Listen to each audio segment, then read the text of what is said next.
The tombs aren't buried beneath the ground, and for a very good reason.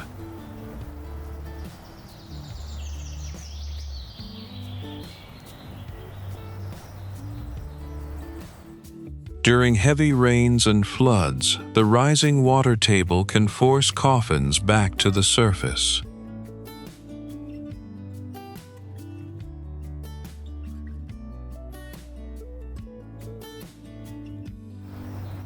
So, for centuries, the people of New Orleans have built elaborate stone tombs above ground instead, creating the world-famous Cities of the Dead, where history, mystery, and silence stand side by side.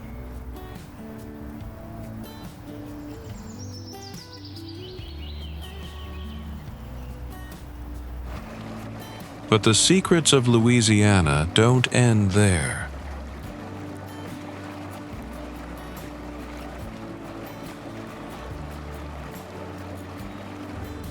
Step into its vast swamps, and you'll quickly realize you're never truly alone.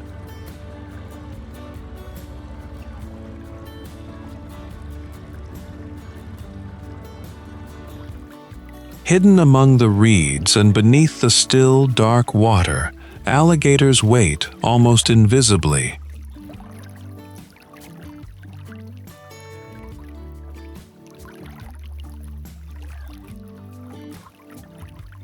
One moment the marsh seems peaceful.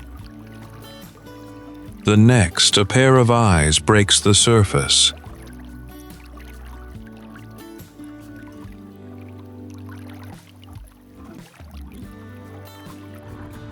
Out here, every step demands respect, every sound captures your attention, and every turn hides the unexpected.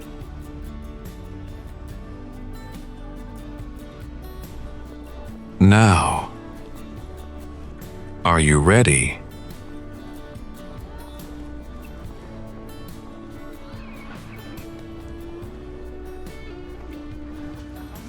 Let's begin the journey.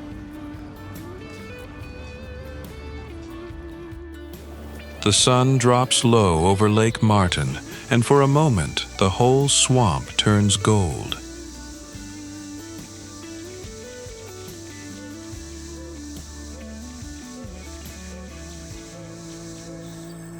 Cypress trees stand knee-deep in still water, their roots buried under a century of silence.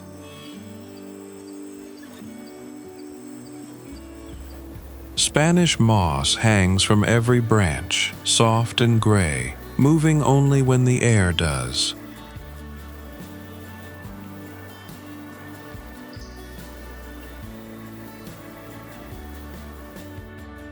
This isn't wild, untouched land. A levee built in the early 1950s is what turned this low swamp into the lake you see today.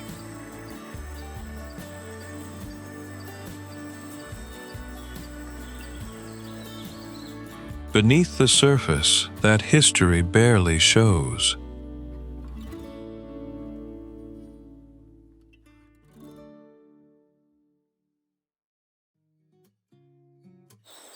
The preserve stretches across almost 10,000 acres of bottomland forest and cypress tupelo swamp, the largest tract like it left in this part of Louisiana.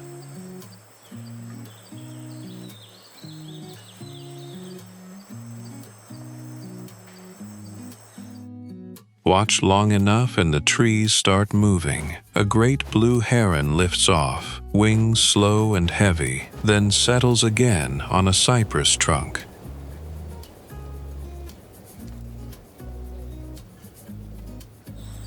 By evening, the lake turns pink. Then a deeper afterglow settles in about 20 minutes after the sun is gone. The moment locals say is the real reason to come.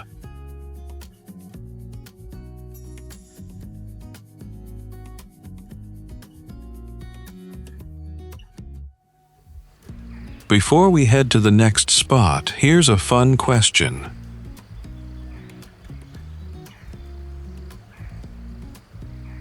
Which cuisine is Louisiana especially famous for?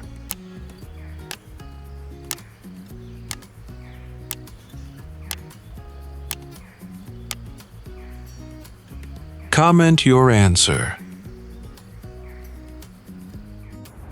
A single sailboat drifts out here with nothing but water and sky around it.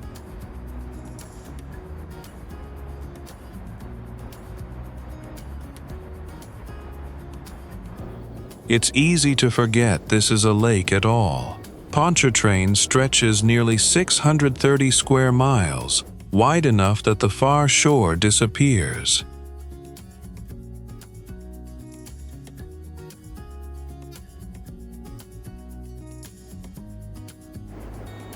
It's shallow, though, barely 10 to 16 feet deep on average. More a tidal lagoon than a true lake. Its water pulled by the Gulf through a narrow passage called the Rigolets.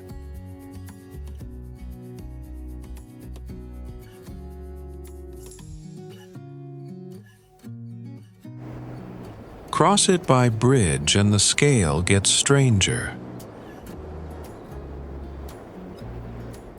The Causeway runs almost 24 miles from Metairie to Mandeville, the longest continuous span over water anywhere in the world.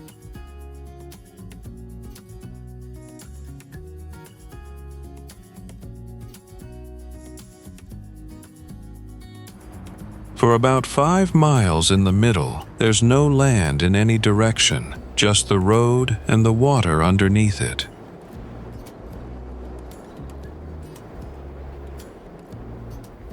Back on shore, life moves at a different pace. Lakeshore Drive fills with walkers and parked cars watching the water, while sailboats crowd the marina at South Shore Harbor, masts lined up like a small forest.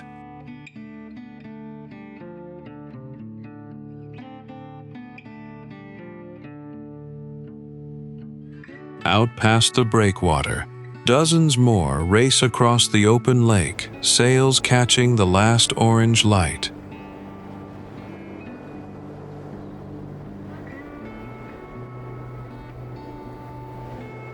By evening, the whole lake turns the color of the sky above it. New Orleans, a thin skyline in the distance.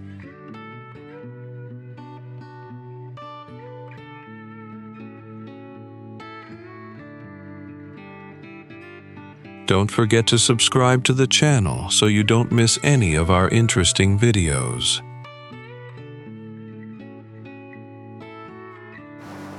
From the driver's seat, the road just keeps going. No exit, no curve, nothing but water on both sides.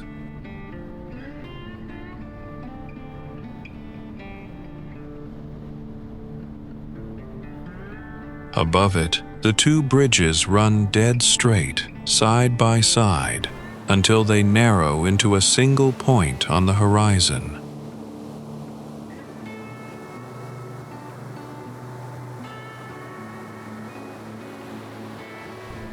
This is the Causeway, almost 24 miles connecting Metairie to Mandeville, and it holds the world record for the longest continuous bridge over water anywhere on Earth.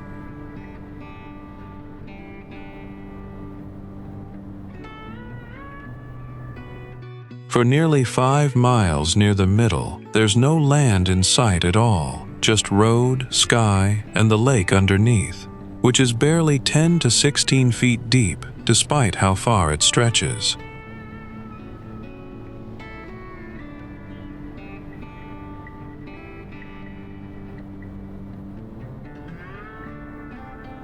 Closer to shore, the water turns green and shallow, old wooden pilings poking up where cypress and marsh used to stand before the bridge came through.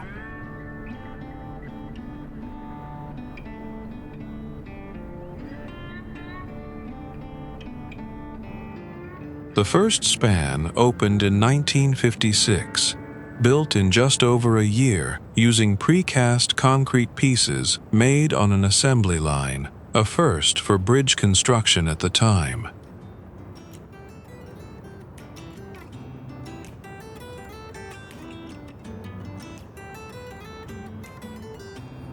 A second span followed in 1969, run alongside the original so traffic could flow both ways at once.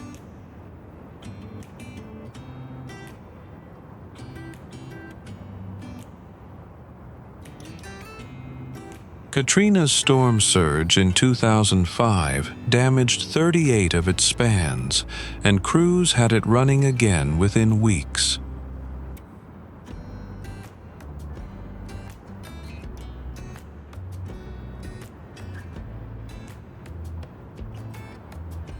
As the sun drops, the whole lake turns the color of the sky, and the bridge disappears into it like there's no edge between the two.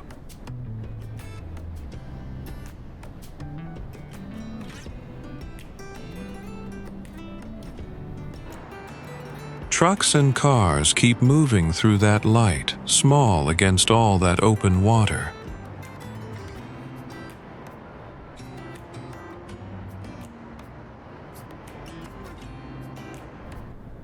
Out here, the bridge doesn't feel like it's crossing the lake. It feels like it's holding the horizon in place.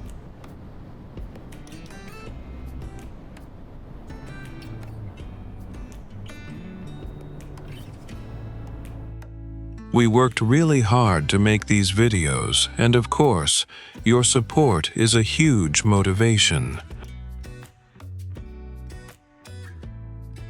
If you love us, you can scan the QR code here to buy us a cup of coffee.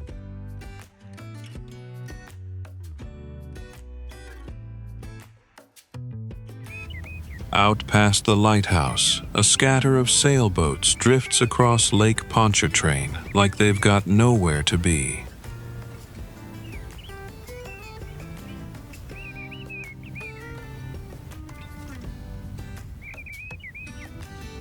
This red-roofed tower has stood watch over that water in one form or another since 1838, when it first guided ships into the old New Basin Canal.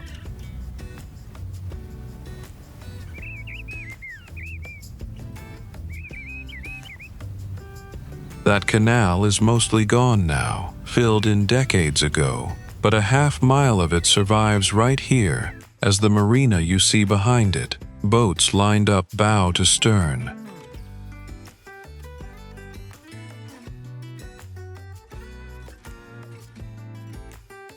At least 5 women once kept this light burning, most of them stepping into the job after their husbands died at the post.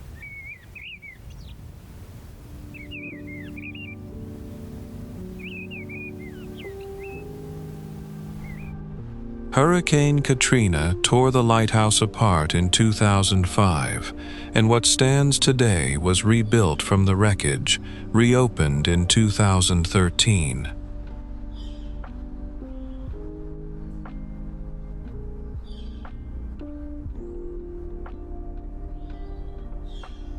Every evening, boats slip quietly up the narrow canal toward the marina, as the sun drops behind the New Orleans skyline.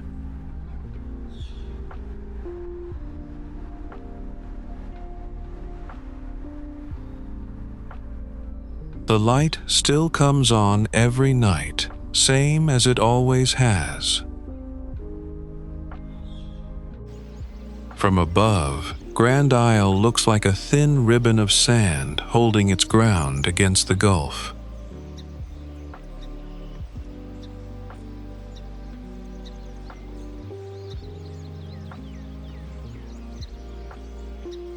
It's Louisiana's only inhabited barrier island, built up slowly over thousands of years from sediment carried down the Mississippi.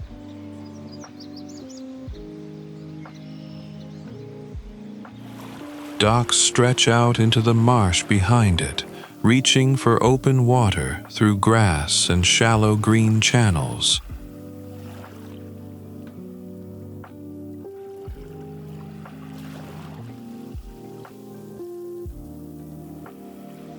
Just across the pass sits Grande Terre Island, where pirate Jean Lafitte once operated before the government built Fort Livingston here in 1834.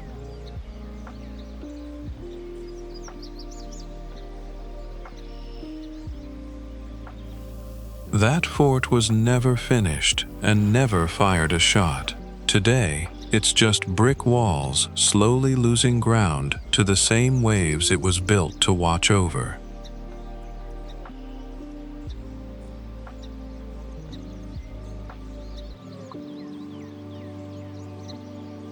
The island itself never stays still either. Sand erodes on one end and piles up on the other, a slow drift that never stops.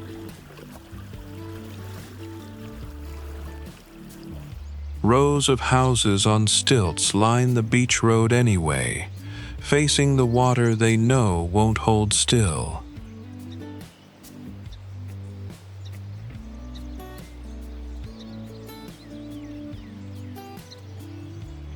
If you've been here before, comment number 1. If not, comment number 4. Baton Rouge rises right where the Mississippi bends, downtown towers catching the first light of morning.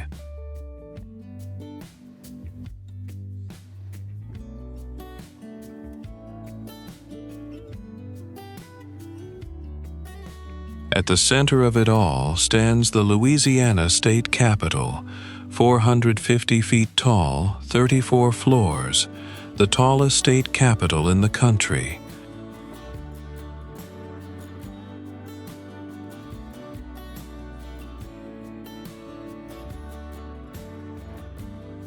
Huey Long pushed this tower into the sky in just 14 months, finished back in 1932, and it still owns the skyline today.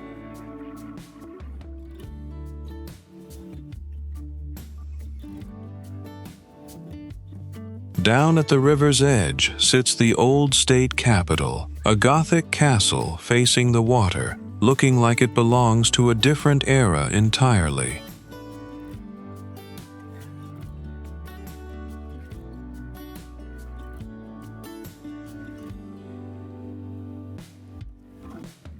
Beside it, the Mississippi keeps working, barges gliding past a business district built high above the waterline.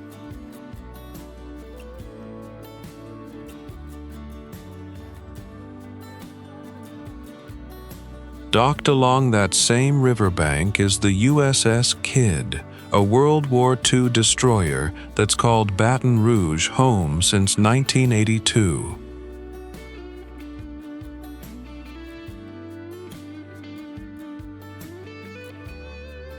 It's the only Fletcher-class ship still wearing its original wartime look, floating or resting on keel blocks as the river swings up to 40 feet a year.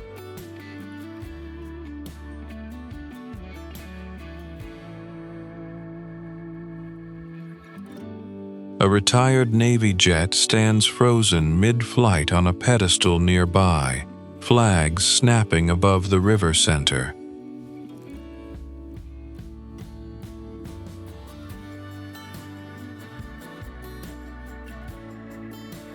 Just past it, a 60-foot planetarium dome catches the sun, a small planet of its own, tucked between office towers and church spires.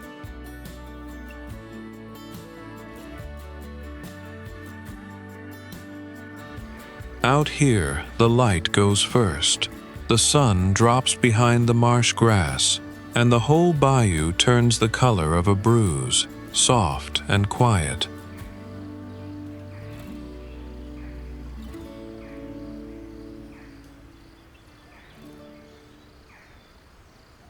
Something slides through the water without a sound.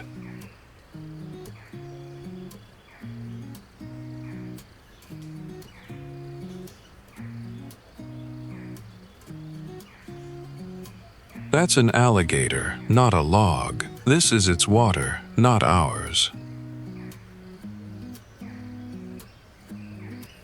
Follow the channel further in, and the cypress trees close ranks overhead, roots standing knee-deep like they're guarding the path.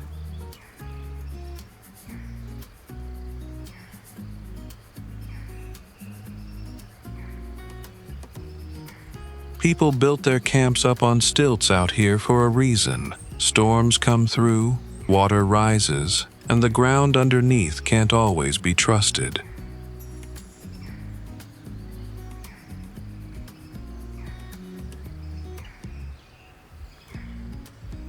One little white castle still stands in the middle of it all, built back in 1981, and it's outlasted both Katrina and Isaac.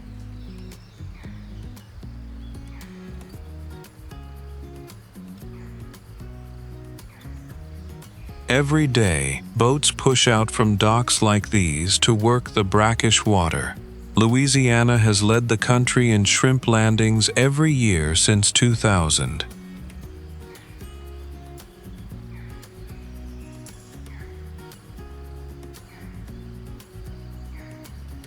White shrimp, brown shrimp, whatever the season allows, the same channels that flood these homes are what feed the whole state.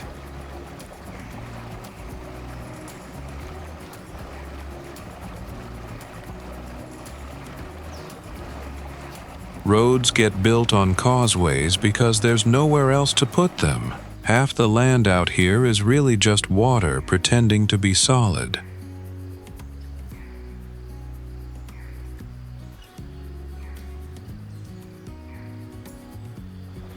And the water is winning.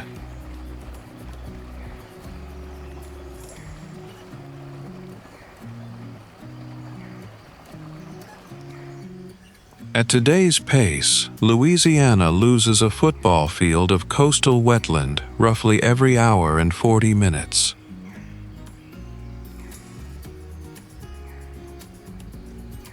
Bayou Country doesn't fight that fact. It just keeps fishing, keeps building on stilts, and keeps living right on the edge of the tide.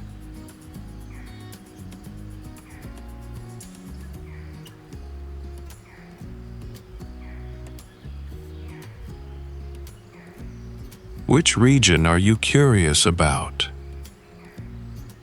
Let us know in the comments.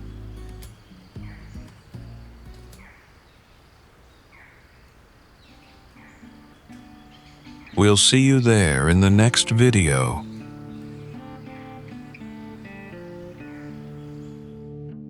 Lake Charles sits where three bodies of water meet. The lake that gives it its name, Prien Lake, and the Calcasieu River threading through all of it.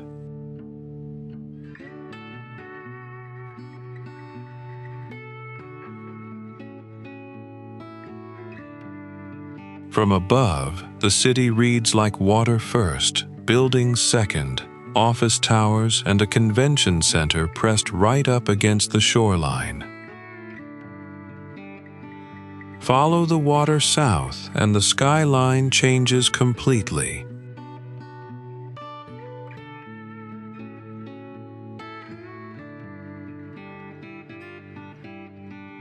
Storage tanks and refinery stacks take over, feeding one of the country's busiest petrochemical corridors.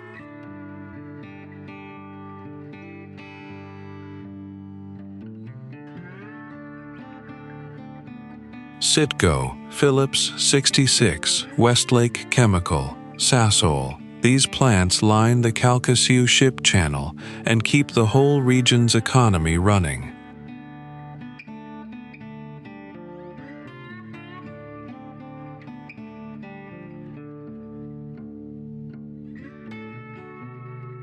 Back on dry land, life looks a lot quieter.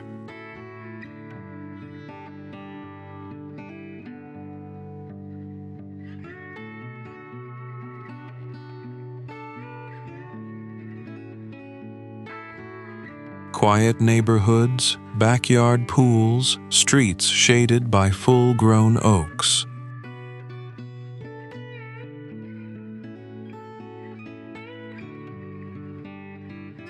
Barges still move through the working harbor daily, docking at terminals that turn Lake Charles into one of the state's key ports.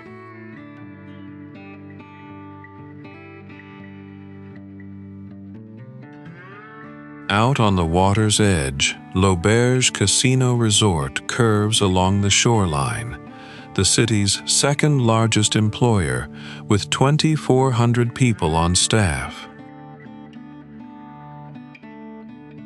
A marina and waterfront park sit just up the shore, the kind of calm you don't expect this close to all that industry.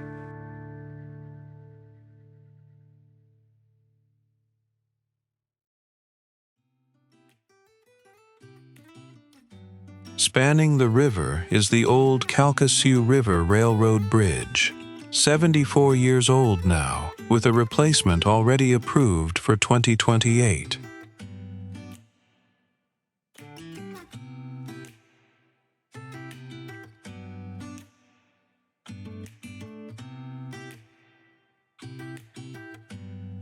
This city has been battered before.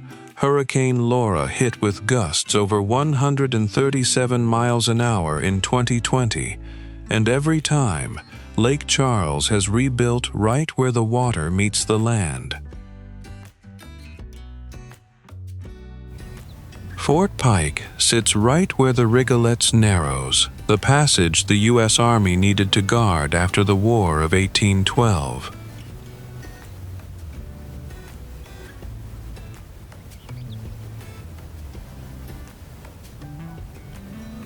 Built between 1819 and 1826 on President Monroe's orders, it was meant to stop a British force from ever reaching New Orleans again.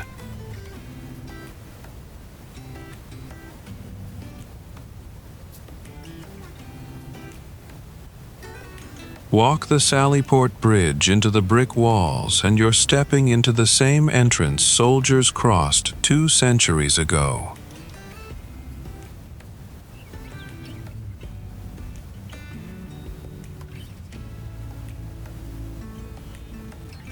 Inside, the arched casemates curve in a wide arc, gun positions built to fire on any ship trying to slip through the pass.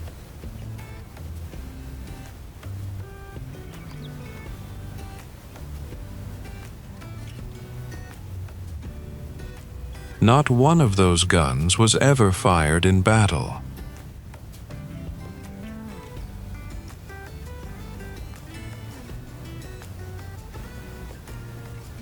Instead, the fort's real history is darker, a holding site during the Seminole Wars, later a training ground for formerly enslaved soldiers during the Civil War.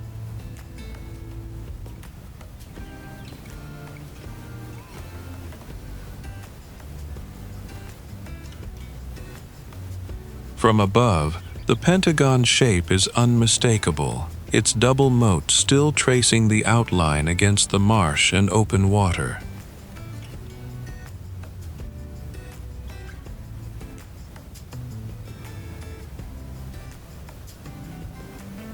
The modern Rigolette's Bridge, finished in 2011, now rises just past the fort, a straight line cutting over the same water this place was built to defend. Fort Pike never fought a war, but it's still standing guard, just against time and the rising water now instead of an invasion. New Orleans wraps itself around a bend in the Mississippi so tight, people just started calling it the Crescent City.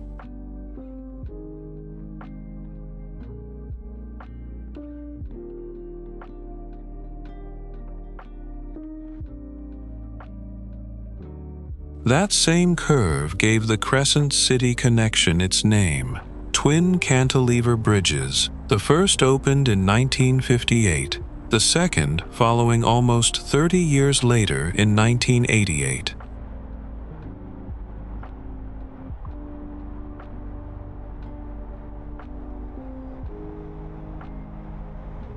Below the bridges, the highways braid together in loops and interchanges, funneling the whole city's traffic toward downtown.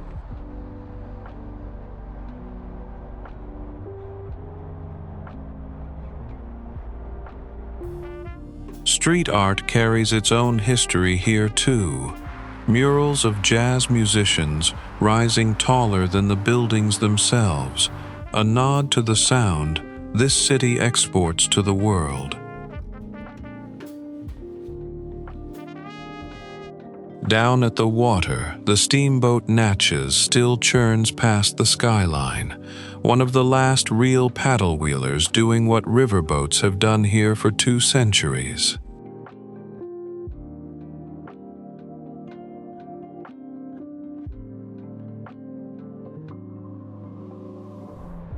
Turn inland and the streetcars still rattle down St. Charles Avenue, past Garden District mansions shaded by oaks that predate most of the buildings around them.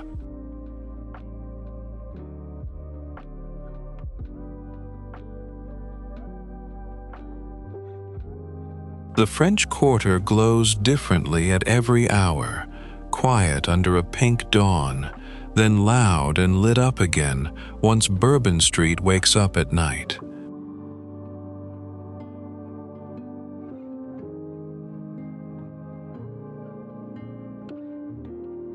But underneath all that charm is a hard fact. About 65% of New Orleans sits at or below sea level.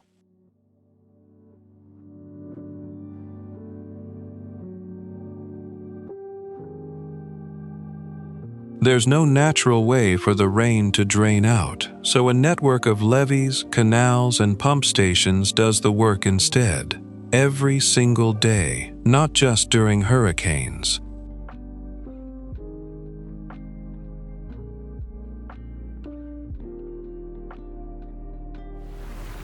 When a storm outpaces that system, this is what it looks like. Streets turn to rivers. Porches turn to docks, the city doing what it's always done, living with the water instead of without it.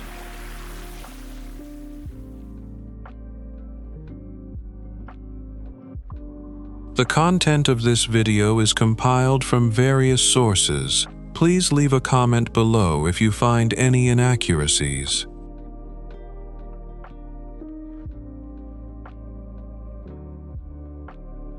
They call it the French Quarter, but almost none of what's standing here is actually French.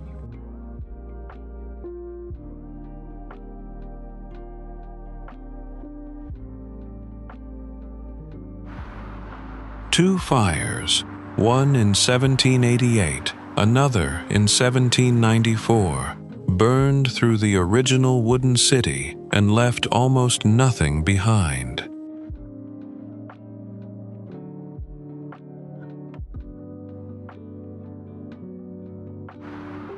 Spain was ruling New Orleans at the time, so when the quarter got rebuilt, it went up in brick, with courtyards and wrought iron balconies instead of timber.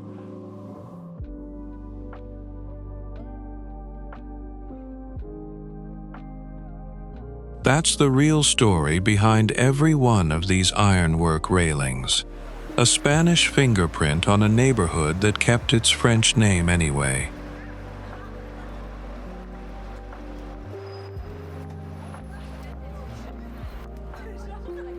The wider cast-iron galleries, the ones dripping with ferns and hanging flowers, came even later, a trend that took off after the Pontalba buildings went up on Jackson Square in the 1850s.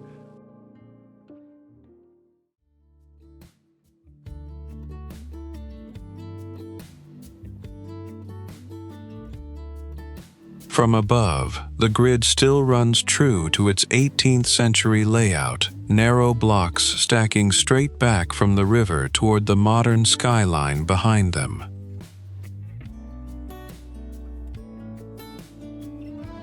Down on the street, musicians set up on any corner that'll have them. No permit needed, just an open guitar case and a crowd willing to stop.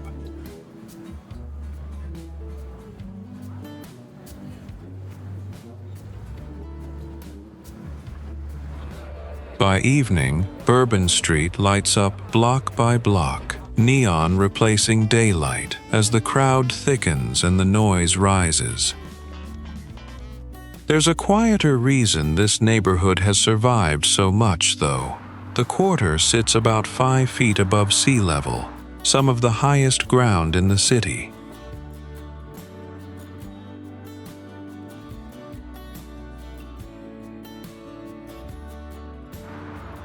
That's why it stayed mostly dry during Katrina, while so much of New Orleans didn't. This small stretch of old streets built on the one piece of high ground worth protecting.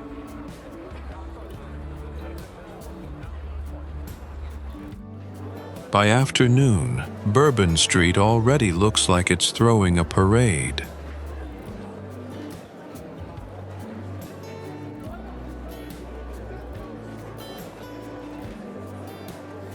Balconies packed with people, beads swinging from railings, flags snapping in the breeze above the crowd. The street was laid out in 1721 by a French engineer named for the royal house of Bourbon that ruled back home.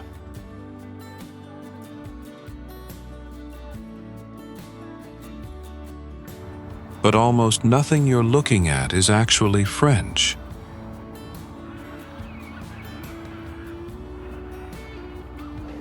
A fire in 1788 burned most of the original buildings down, and the Spanish rebuilt the street their way, which is why those iron balconies and thick stucco walls feel more like Havana than Paris. 13 blocks, start to finish, and every one of them fills up the same way once carnival season hits.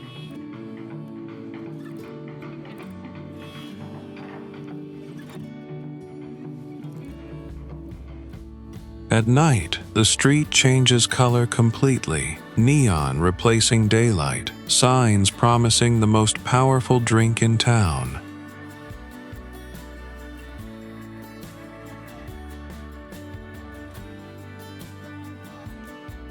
Duck into a voodoo shop window and the masks staring back feel like they've been collecting secrets for decades.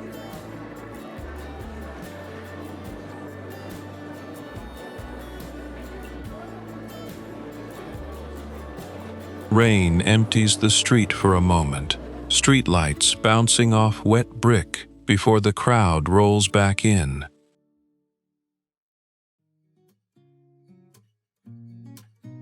From above, Jackson Square looks like the heart New Orleans was built around.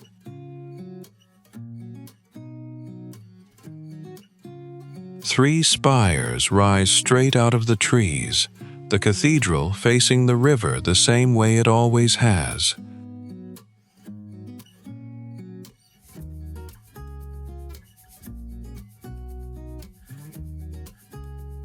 A church has stood on this exact spot since 1718, the year the city itself was founded.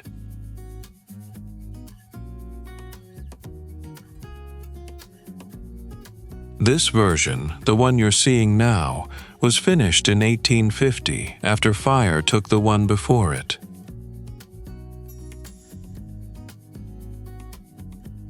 Walk closer, and the facade fills the whole frame, white stone and twin bell towers catching the afternoon light.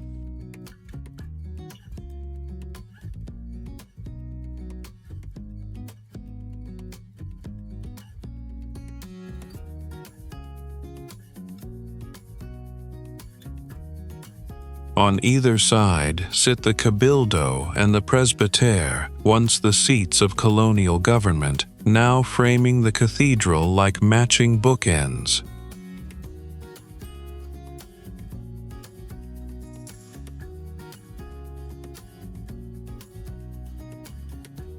Down in the garden, paths curve around clipped hedges and flower beds toward the bronze statue at the center.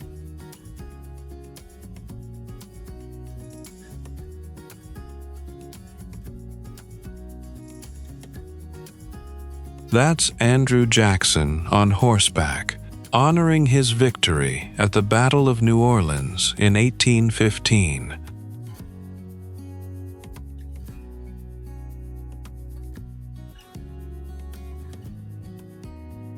Look up from the square, and the skyline of downtown rises right behind the old rooftops, new city pressing against old.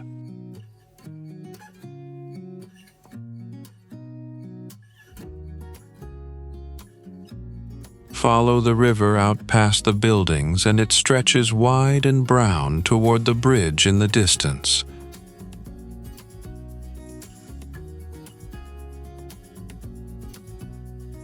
Carriages line up along the square, horses waiting patiently for the next tour through the quarter.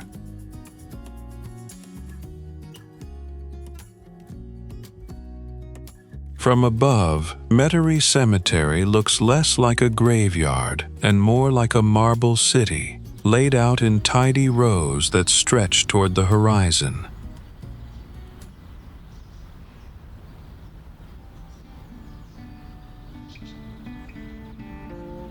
That layout isn't an accident. This ground used to be a horse racetrack, and when it went bankrupt in the 1870s, a spurned businessman bought it and turned it into a cemetery out of spite.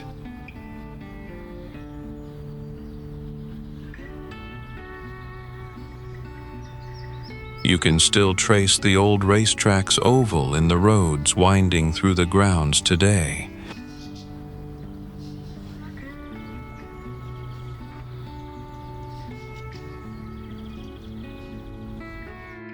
Every tomb here sits above ground, a New Orleans tradition born out of necessity, since the water table is too high to bury anyone deep.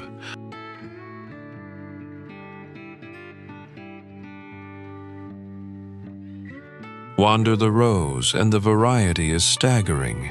Greek temples, Gothic spires, weeping angels standing watch over family names carved into stone.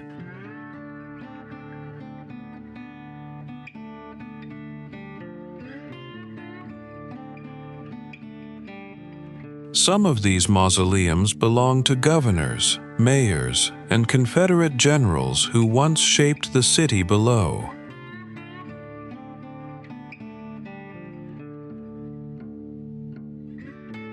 With roughly 150 acres and well over 100,000 residents, this is one of the largest cities of the dead in New Orleans.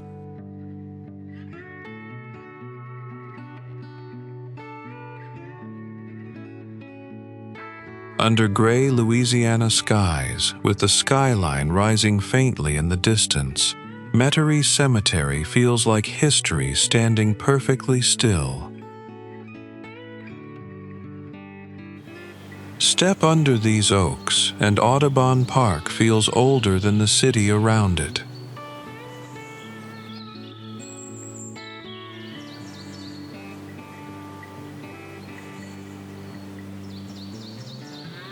Spanish moss hangs from branches that have been growing here for over 250 years, some of them roots of a sugar plantation that stood on this land long before the park did.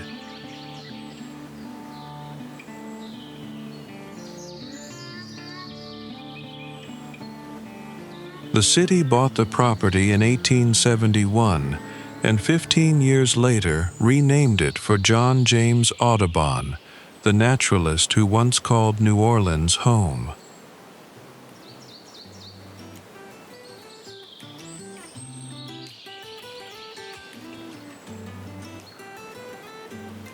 Its signature lagoon didn't happen by accident either. It was carved out in 1898 by John Charles Olmsted, whose father designed Central Park.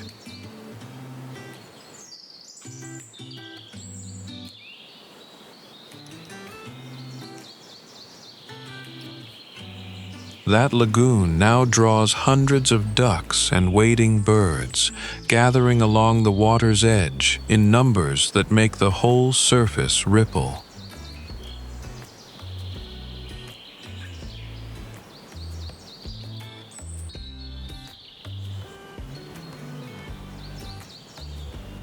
Follow the path, and it opens onto a fountain, statue rising from still water, framed by oak canopy on every side.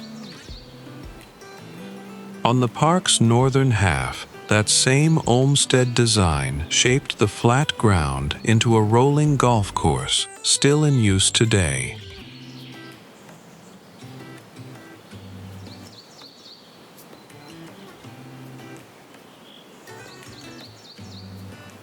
Between the fairways and the water, the city's skyline and working port peek through the trees in the distance.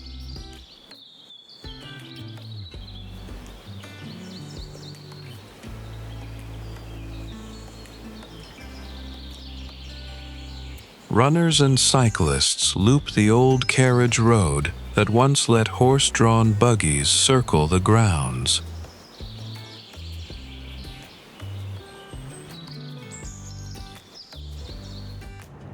Downtown Lafayette rises around a red brick cathedral that's been anchoring this city since John Mouton donated the land back in 1821.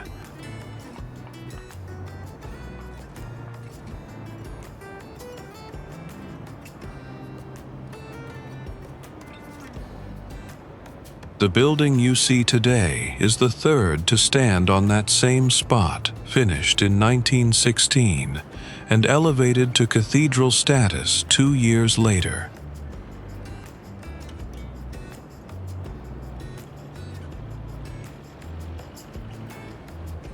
Right beside it spreads St. John's Cemetery, the oldest burial ground in the city, where rows of white tombs hold generations of Lafayette's founding families.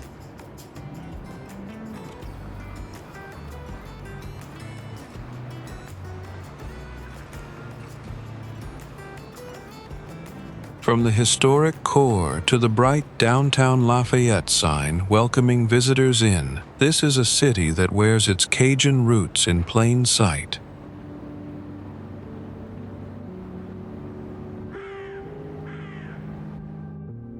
Rising over downtown New Orleans, the Superdome looks like a spacecraft that landed and decided to stay.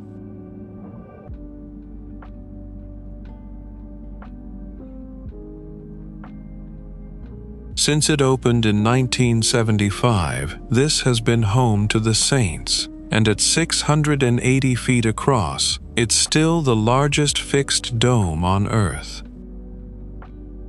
But its most famous chapter had nothing to do with football. During Hurricane Katrina in 2005, tens of thousands of New Orleanians sheltered here as the storm tore away most of the roof.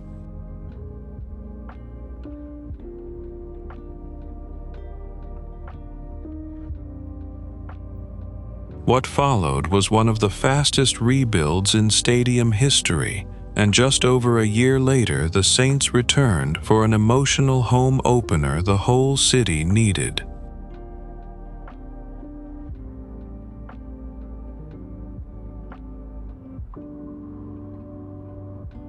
Since then, the Dome has hosted more Super Bowls than any other stadium in the country.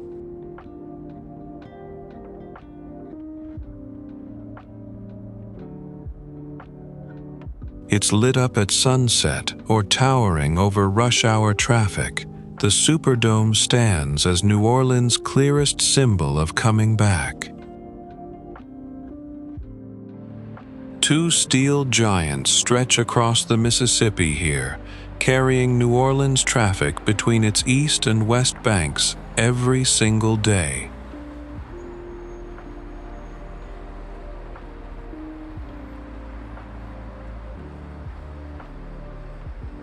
The first of these twin spans opened back in 1958, and at the time, it was the longest cantilever bridge anywhere in the world.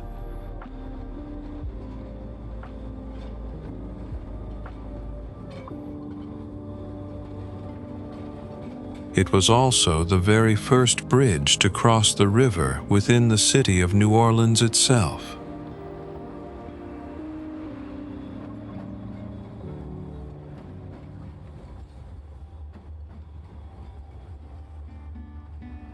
For decades, a single span handled the load, until growing traffic made a second bridge necessary.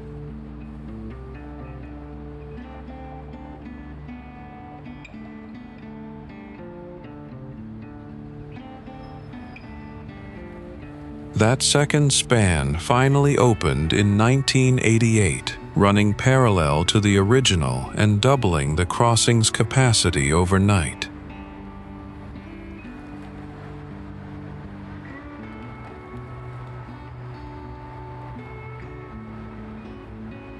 A year later, the twin bridges got a new name, chosen through a public contest and submitted by a fourth grader from a school in Metairie.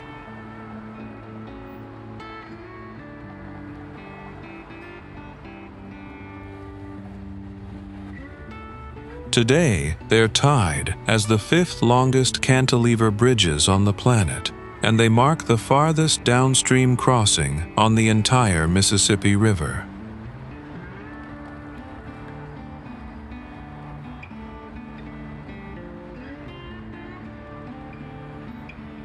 Cars once paid a toll to cross, but that ended in 2013, and the bridge has been free ever since.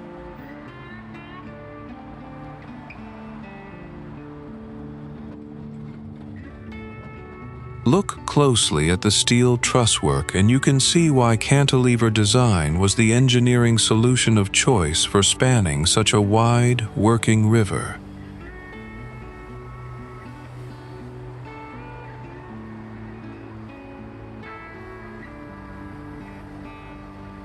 Barges and tankers still pass beneath, following the same channel that's carried river traffic through New Orleans for centuries.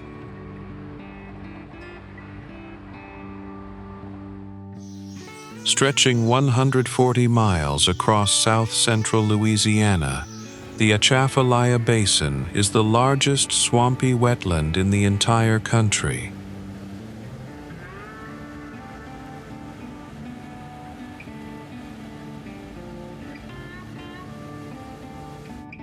It's so vast and unforgiving that Interstate 10 has no way around it, only through it. An 18-mile bridge, completed in 1973, that carries traffic straight across the flooded cypress forest. Down below, some of that bridge's foundations sink more than 140 feet into the swamp just to find solid ground.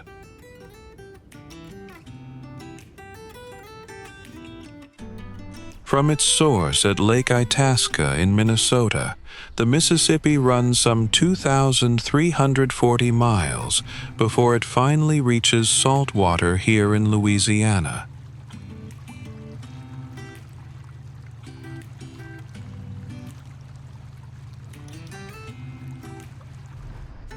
By the time it passes New Orleans, this river has become something else entirely, deep, brown, and relentless, cutting a channel that plunges to roughly 200 feet, its deepest point anywhere along its course.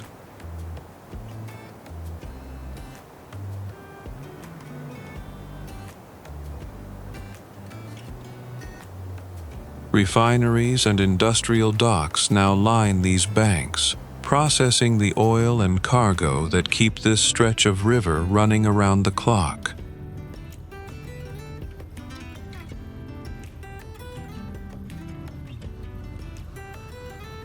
Barges loaded with grain, coal, and containers push upstream and down, guided by tugboats that never seem to stop working. This has always been a working river.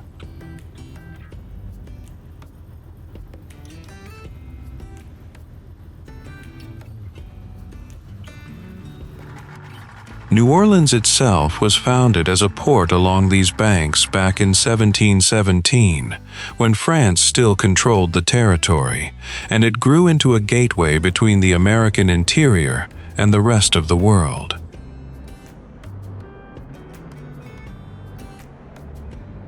The Louisiana Purchase of 1803 only accelerated that growth, opening the entire river to American trade.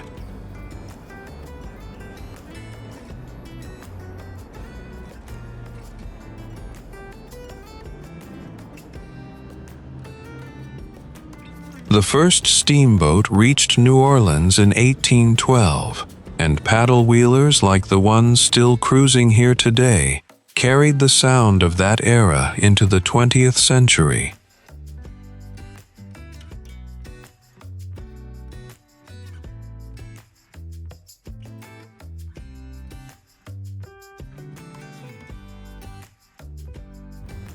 Even now, more than 6,000 ocean-going ships move through this port every year, alongside roughly 230,000 barges hauling cargo up and down the water.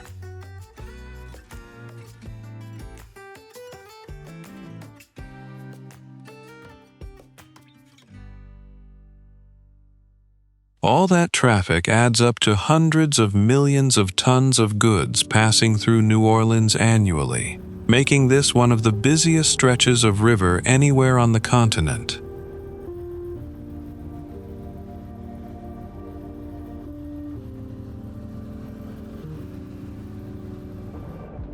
Bridges span the water at intervals, carrying highway traffic high above the barges and container ships below.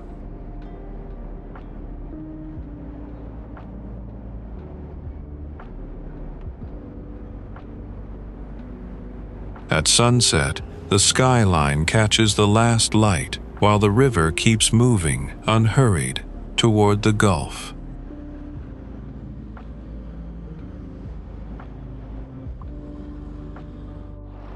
Louisiana is a destination that speaks through its traditions, where every street, melody, and meal reflects generations of cultural heritage.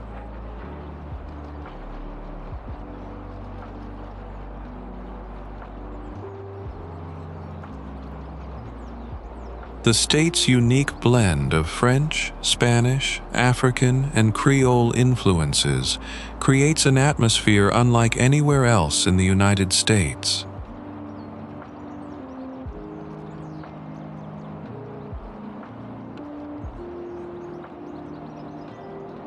From lively celebrations to peaceful bayous, every experience reveals a different side of Louisiana's remarkable identity.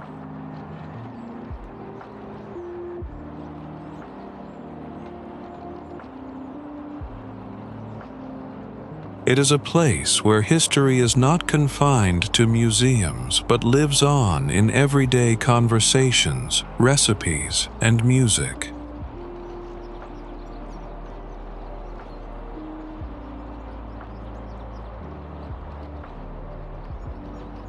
As you leave Louisiana behind, you take with you not just unforgettable memories, but a deeper appreciation for a culture that celebrates life with extraordinary passion.